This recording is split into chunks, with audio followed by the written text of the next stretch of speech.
Ma'am, आपने budget document को bad fiscal management की संज्ञा दी, ऐसा क्यों? देखिए, जब आपकी बजट जो डॉक्यूमेंट है उसमें आपने कहा है कि हम 3% जो है FRBM का एक्सीड नहीं करेंगे, 3% से ज़्यादा फिजिकल डेफिसिट नहीं होगा। फिर आपने ये कहा कि भारत सरकार जो है उसने अलाउ किया है कि हर स्टेट जो है वो 4% तक जा सकती है कोरोना करके। इन्होंने इस साल जो अभी वित्तीय वर्ष चल रहा है यानी कि 21-22 उसमें ऑलरेडी इनका जो प्रोजेक्टेड फिजिकल डेफिसिट है वो 4.05 है, जबकि अभी तक इन्होंने FRBM एक्ट अमेंड नहीं किया है। तो बिना अमेंडमेंट के हमारा ये कहना है कि अगर आपका इरादा जो भारत सरकार ने ऑथराइज किया, ये नहीं कहा भारत सरकार ने कि आप जबरदस्ती लोन लीजिए, उन्होंने आपको एक लिमिट ऑथराइज की है, पर वो लिमिट आप यूज तब कर सकते हैं जब हिमाचल प्रदेश का FRBM एक्ट आप विधानसभा में जो है उसको अनुमोदित करें, उसको पारित करें। FRBM एक्ट ये लेके नहीं आए हैं, हालांकि इन्हें बजट डॉक्यूमेंट में कहा है कि इस सत्र में हम लेके आएंगे, और अगले साल का जो इन्होंने प्रोजेक्शन दिया है वो 4.98 का दिया है। तो 4.98 तो ये कर ही नहीं सकते जब इनका लिमिट ही 4% है। तो ये 4.98 का प्रोजेक्शन दे रहे हैं, और जो 3 साल का आगे का प्रोजेक्शन होता है उसमें ये 7.5% तक चले गए। तो ये बैड फिस्कल मैनेजमेंट नहीं तो और क्या है। कैपिटल आउटले जो है वो 20% जो है वो घट गया है। कैपिटल आउटले अगर घटेगा तो स्कूल्स, रोड्स, हॉस्पिटल, जो भी इंफ्रास्ट्रक्चर है उसके ऊपर असर पड़ेगा। असल में क्या है कि इनको इनकी ब्यूरोक्रेसी मिसलीड कर रही है, और मैंने विधानसभा के अंदर भी कहा, ये शेर पढ़ा, मैं आपको भी कह रही हूँ कि बर्बाद गुलिस्तान को एक ही उल्लू काफ़ी था, हर शाख पे उल्लू बैठा है, अंजाम में गुलशन क्या होगा, गुलिस्तान क्या होगा तो अंजाम हिमाचल क्या होगा। ये कोई मेरा लिखा हुआ शेर नहीं है, ये शौक बहरविची एक शायर होते थे उनका लिखा हुआ है, बड़ा प्रचलित शेर है ये। तो ये इनकी हालात ये है, और इन्होंने जैसे मुख्यमंत्री जी ने खुद ही कहा कि कभी खुद पे कभी हालात पे रोना आया। सच्ची बात है, इनको अपने आप पे और अपने हालात पे तो रोना आना ही चाहिए, क्योंकि इनका बजट डॉक्यूमेंट जो है और ये जो बोल रहे हैं ये दोनों चीज़ें मैच नहीं करती। आपने हेल्थ सेक्टर की बात की, एग्रीकल्चर सेक्टर की बात की, सैनिटेशन की साथ में बात की, और उसके साथ साथ अर्बन डेवलपमेंट के विषय में बात कर रहे थे।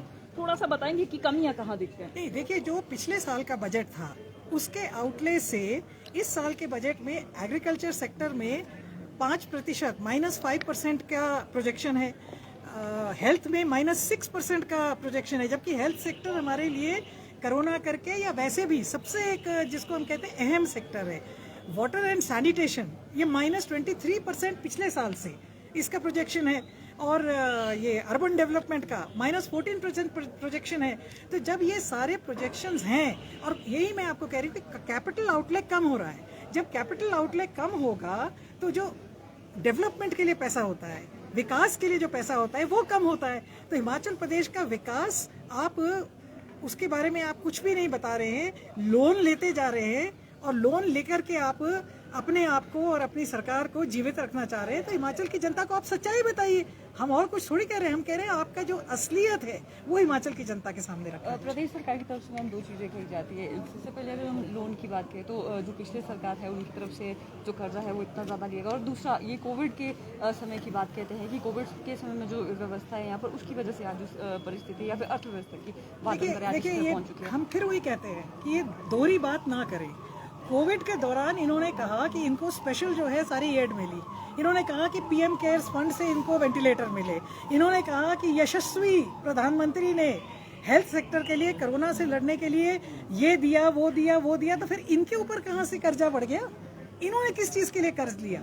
और इनके आप, अगर मैं फिर कह रही हूँ, अगर आप जाकर के हॉस्पिटल्स में देखेंगे वेंटिलेटर्स जो है शोपीस बने हुए हैं, वहाँ पे कोई स्टाफ तो है नहीं। मैंने तो विधानसभा के अपने भाषण में भी कहा कि हमारे जो हेल्थ इंस्टीट्यूशंस हैं, मेरी अपनी कॉन्स्टिट्यूंसी में 22 जो हैं सब सेंटर है, 22 सब सेंटर में से 18 में मेल हेल्थ वर्कर नहीं है और 14 में फीमेल हेल्थ वर्कर नहीं है। तो इफेक्टिव तरीके से अगर आप देखें तो उनमें ताला लगा हुआ है, कोई वहाँ पे सब सेंटर चल थोड़ी रहा है, कोई है ही नहीं उसमें। तो हमारा ये कहना है कि आप इन बातों का एक्सप्लेन कीजिए कि आपने कोरोना से की वजह से कितना पैसा आपका ज़्यादा लगा, कितना लोन आपने कोरोना से लड़ने के लिए लिया, कितना लोन आपने इंफ्रास्ट्रक्चर डेवलप करने के लिए लिया। हम यही तो इनसे बात पूछ रहे हैं, या अपना जो हमारी मांग है वो यही तो है कि आप एक्सप्लेन कीजिए। और जहाँ तक ये 8.3 ग्रोथ की बात कर रहे हैं, ये कह रहे हैं कि ये जो फार्मूला है उसके तहत, हम ये कह रहे हैं आप फार्मूला रखिए यहाँ पे, कौन सा फार्मूला है आप हिमाचल की जनता को बताइए। आप ये नहीं कह सकते कि राजस्थान में इतना हो गया, फलानी जगह इतना हो गया, वो जाने।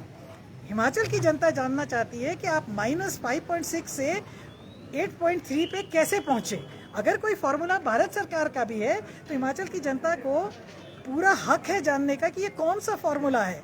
हम जानते हैं कि बेस फिगर चेंज करके, अगर हम बेस फिगर चेंज कर देंगे तो परसेंटेज चेंज हो ही जाएगी। तो आप बताइए ना कि असलियत क्या है, इतनी सी बात।